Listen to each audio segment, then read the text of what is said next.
30 நாளைக்குள்ள முக்கியமான ஒரு 5 வெஜிடபிள்ஸ் நம்மளால விளைக்க முடியும்னு பார்த்தீங்கன்னா கண்டிப்பாக விளையுங்க. அதுவும் 30 டேஸ்க்குள்ளேயே. இதுக்கு வந்து பெரிய நிலப்பரப்பு எதுவுமே தேவையும் கிடையாது. இதுக்கு செலவு பார்த்தீங்கன்னா ரொம்ப கம்மியாக இருக்கும். நீங்கள் வந்து மாடி தோட்டத்தில் க்ரோ பேக்லேயே வளர்க்கலான்னு பார்த்தீங்கன்னா கண்டிப்பாக வளர்க்கலாங்க. அதை குறித்து தான் இந்த வீடியோ. ஸோ இந்த வீடியோ உங்களுக்கு கண்டிப்பாக இன்ட்ரெஸ்டிங்காக இருக்கும். ஸ்கிப் பண்ணாமல் பாருங்கள். So welcome back to Freedom Farming Tamil. நான் தான் உங்கள் ஃபேபி. ஒரு நாள் விவசாயி கூட இருந்து பாருங்க.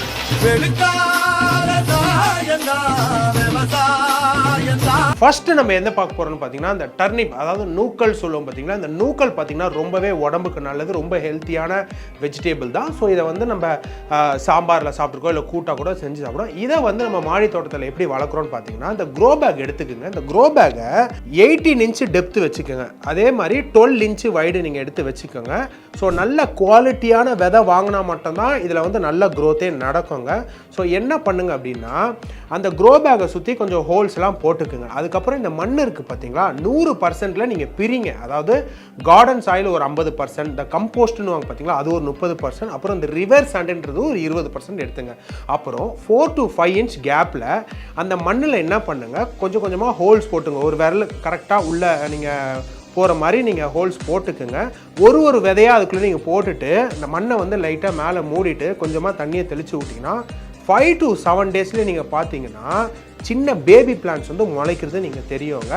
ஸோ 5 to 6 hours டெய்லி பார்த்தீங்கன்னா வெயிலில் படுற மாதிரி நீங்கள் அந்த செடியை நீங்கள் வச்சே ஆகணும். உரம்ன்றது இந்த மாட்டு உரம்னு வாங்க பார்த்தீங்களா, அதாவது இந்த கேட்டில் அப்படின்னு சொல்லுவாங்க. அதாவது ஆட்டு கழிவாக இருக்கட்டும், இல்லைனா வந்து மாட்டோட சாணமாக இருக்கட்டும், இதெல்லாம் நீங்கள் வந்து கண்டிப்பாக உரமாகவே யூஸ் பண்ணலாம். இந்த உரம் வந்து உங்களுக்கு தேவைப்படணும் அப்படின்னா நீங்கள் ஆன்லைன்லேயே வாங்கி வச்சு 30 டேஸ்க்குள்ளேயே பார்த்தீங்கன்னா நீங்கள் நினைக்கிற அளவுக்கு இந்த நூக்கல் வந்து நல்ல ஒரு 3 to 4 inches டயாமீட்டரில் வந்து வளர்ந்துருக்கோங்க. அதோட செடியாக இருக்கட்டும், நல்லா அப்படி கிளைகள் வந்து 3 to 4 inches வளர்ந்தோடனே உங்களுக்கு அந்த நூக்களும் அந்த மண்ணுக்கு மேலே அப்படியே உப்பி வந்து தெரியும். நல்லா நம்ம கண்ணுக்கு தெரியும் போது நல்ல சைஸு கொடுத்துருக்கோம். ஸோ இது வந்து ரொம்ப ஆர்கானிக்கு, நீங்கள் வந்து இது ஹைப்ரிடே கிடையாது. ஸோ தாராளமாக 30 டேஸ்க்குள்ளே இந்த நூக்களை நான் சொன்ன மாதிரி நீங்கள் வந்து மாடி தோட்டத்தில் வளர்க்கலாம். ஸோ ரெண்டாவதாக என்னென்னு பார்த்தீங்கன்னா இந்த ஃபென்னோக்ரீக்குன்னு சொல்கிறாங்க. அதாவது இந்த வெந்தயங்க. இந்த வெந்தயன்றது வந்து இந்த வயிற்று வலியாக இருக்கட்டும், அந்த மாதிரி ரொம்ப உடம்புக்கு ஹீட் இருந்துச்சுன்னா இந்த வெந்தயத்தை வந்து முழுங்கிடுவோம் நம்ம போட்டு. இல்லைனா வந்து மோரில் இல்லை தயிரில் வச்சு அடித்து சாப்பிட்ருக்கோம். இல்லைனா வந்து நிறைய பேர் சட்னிலாம் செய்யும் போது வந்து நல்லா வறுத்து இதை வந்து சாப்பிடுவாங்க.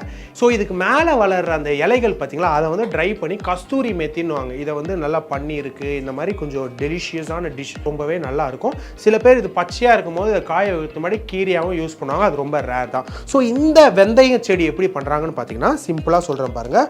ஒரு வைடு பிளாஸ்டிக் கண்டெய்னர் எடுத்துங்க. அதாவது ஃபஸ்ட்டு நம்ம வந்து ஒரு க்ரோ பேக் சொன்னோம் பார்த்தீங்கன்னா, இதுக்கு என்ன பண்ணுங்க, ஒரு பிளாஸ்டிக் கண்டெய்னர் மாதிரி எடுத்துங்க.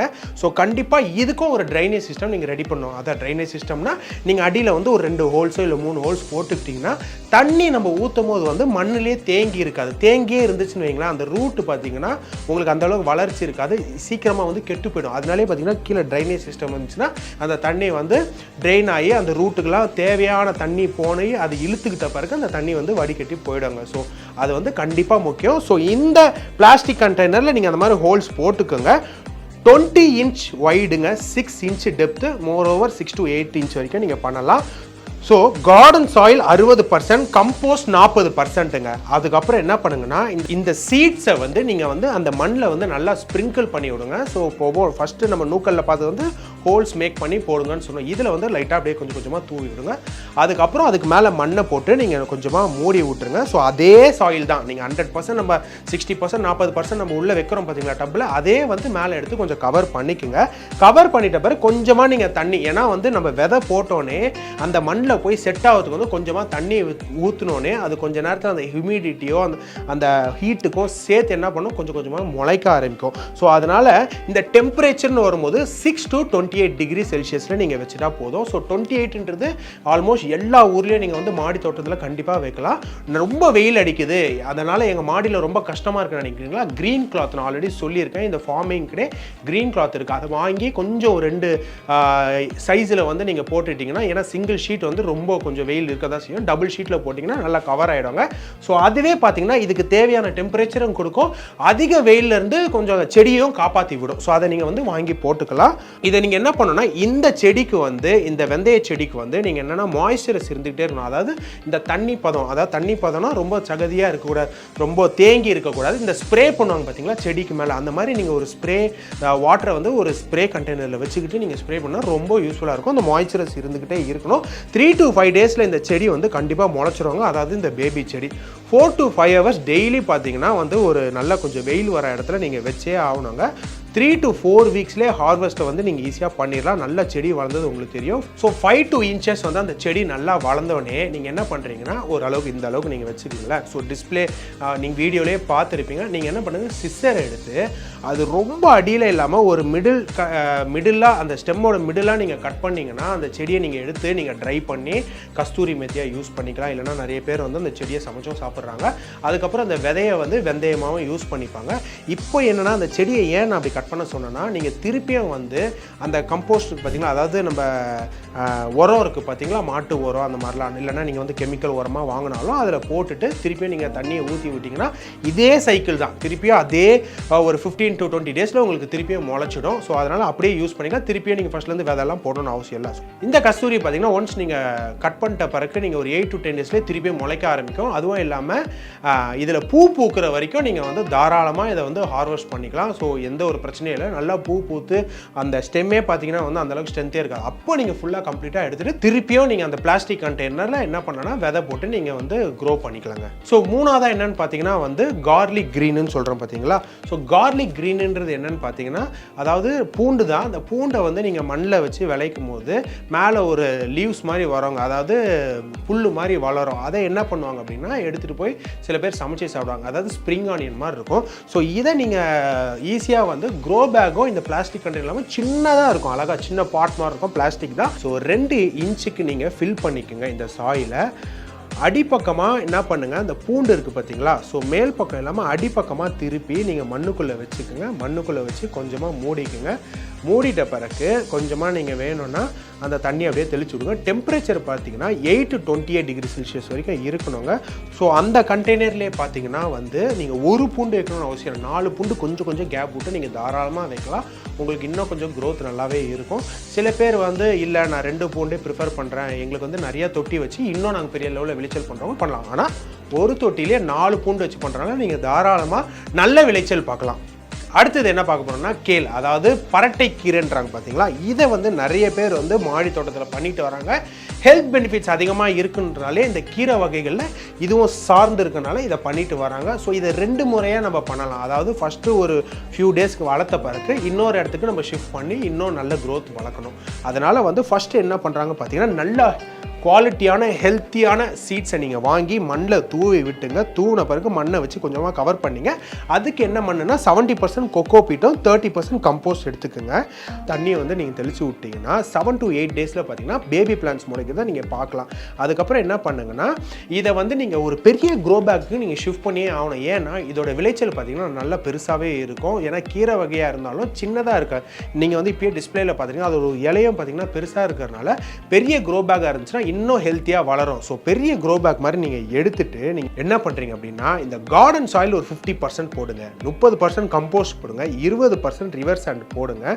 ஸோ இந்த பெரிய க்ரோ பேக் எந்த அளவுக்கு உங்களுக்குன்னா 12 inch வைடில் இருக்கணும், 15 inch டெப்த் இருந்தே ஆகணுங்க. ஸோ இந்த செடியை நீங்கள் எடுத்து வேரோட எடுங்க, கேர்ஃபுல்லாக எடுங்க, ஏன்னா வேறு போயிடக்கூடாது. எடுத்துகிட்ட பிறகு 2 சைடும் வந்து லீவ்ஸ் மாதிரி முளைச்சிருக்கோங்க. அதை கட் பண்ணி இந்த க்ரோ பேக்கில் நீங்கள் நட்டுடுங்க. நட்டுட்ட பிறகு கொஞ்சமாக நல்லா தண்ணியை ஊற்றுங்க. அதுக்கு தேவையான உரம் போட்டிங்கன்னா நல்லாவே வளருங்க. முக்கியமாக என்னென்னு பார்த்தீங்கன்னா இந்த தண்ணி வந்து அதோட வேருக்கு ரீச் ஆகிற அளவுக்கு நீங்கள் கொஞ்சம் கொஞ்சமாக ஹோல்ஸ் போட்டு வச்சிங்கன்னா அப்போ சீக்கிரமாக வளர வாய்ப்புகள் இருக்குதுங்க. அதுவும் இல்லாமல் டெய்லி 4 to 6 hours பார்த்தீங்கன்னா சன்லைட்டுக்கு நீங்கள் வச்சே ஆகணும். அதாவது வெயில் படுற இடத்துல நீங்கள் வச்சிருந்தோங்க. ஸோ மோர் தென் 6 ஹவர்ஸ்லாம் தேவையே இல்லை. ஸோ கண்டிப்பாக 4 to 6 hours வைங்க.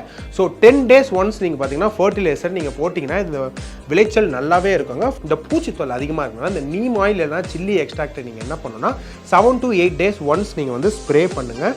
அப்போ வந்து அந்த பூச்சி தொல்லைலாம் இல்லாமல் இருக்கும். ஸோ அந்த நாளே பார்த்தீங்கன்னா இந்த ஸோ அதுவும் இல்லாமல் இது நல்ல ஹெல்த்தியாக வளர்ந்த பிறகு நீங்கள் என்ன பண்ணணும் அப்படின்னா வந்து இதை நீங்கள் கன்சியூம் பண்ணணும் அப்படின்னும் போது அந்த ஸ்டெம்முக்கு எந்த ஒரு பாதிப்பும் இல்லாமல் அந்த இலையை மட்டும் நீங்கள் அழகாக பறிக்கணும். அதாவது ஒரு சாலட் இந்த லெட்யூஸ் எடுப்போம் பார்த்தீங்கன்னா அதே மாதிரி தான். ஸோ நீங்களும் வீடியோவில் பார்த்துட்டு இருப்பீங்க. அந்த மாதிரி எடுத்தீங்கன்னா நீங்கள் அந்த கீரையை கன்சியூம் பண்ணிக்கலாம். திருப்பியும் அந்த ஸ்டெம்மை வந்து நீங்கள் ரீக்ரோத் பண்ணலாம். திருப்பியும் அந்த வெர்மி கம்போஸ்ட் இல்லைனா மாட்டு சாணம் போட்டு தண்ணியெல்லாம் ஊற்றுனீங்கன்னா திருப்பியும் விளைச்சல் நடக்கும். ஸோ இந்த கீரையும் நீங்கள் ட்ரை பண்ணி பார்க்கலாம். ஸோ ஃபைனலாக எது பார்க்க போகிறோம்னு பார்த்தீங்கன்னா இந்த முள்ளங்கி, அதாவது ரேடிஷ்னு சொல்கிறோம் பார்த்தீங்கன்னா, இது எல்லாருமே வந்து மாடி தோட்டத்தில் பண்ண ஆரம்பிச்சிட்டாங்க.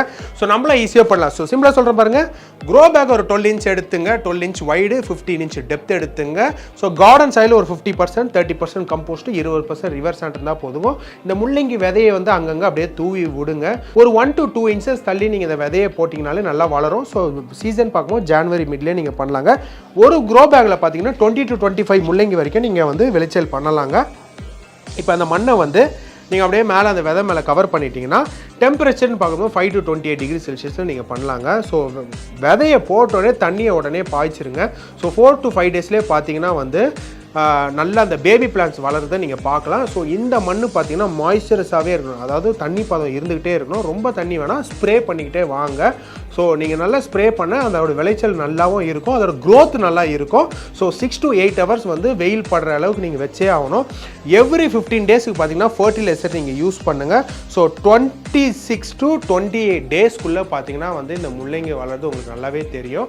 ஸோ நிறைய பேர் பார்த்தீங்கன்னா இந்த க்ரோ பேக்கில் வந்து சைடில் வந்து அந்த ஓப்பன் பண்ணி பார்க்கலாம், அதை பீல் பண்ணி பார்க்கலாம். ஸோ திருப்பியும் நீங்கள் வந்து பேட்ச் பண்ணிக்கலாம். ஸோ அதை எடுத்து பார்க்கும் போதே உங்களுக்கு அந்த முள்ளங்கின்றது அடி நல்லா வந்து உங்களுக்கு மண் அடி வரைக்கும் உங்களுக்கு தோணும். ஸோ அதிலே பார்த்தீங்கன்னா நல்ல விளைச்சல் இருக்கும். நீங்கள் நல்ல ஹெல்த்தியான விதை வாங்கி போட்டிங்கன்னா நல்ல நீட்டமான ரேடிஷன் நீங்கள் வந்து ஹார்வெஸ்ட் பண்ணலாம். ஸோ அதுக்கப்புறம் நீங்கள் வந்து ஹார்வெஸ்ட் பண்ணி நீங்கள் அது பிஸ்னஸ் பண்ணுறீங்களா இல்லை வீட்டுக்கே நீங்கள் யூஸ் பண்ணுறீங்களா, அது உங்கள் இஷ்டம் தான். ஸோ இந்த 5 விஷயமும் நீங்கள் வந்து தாராளமாக பண்ணலாம்.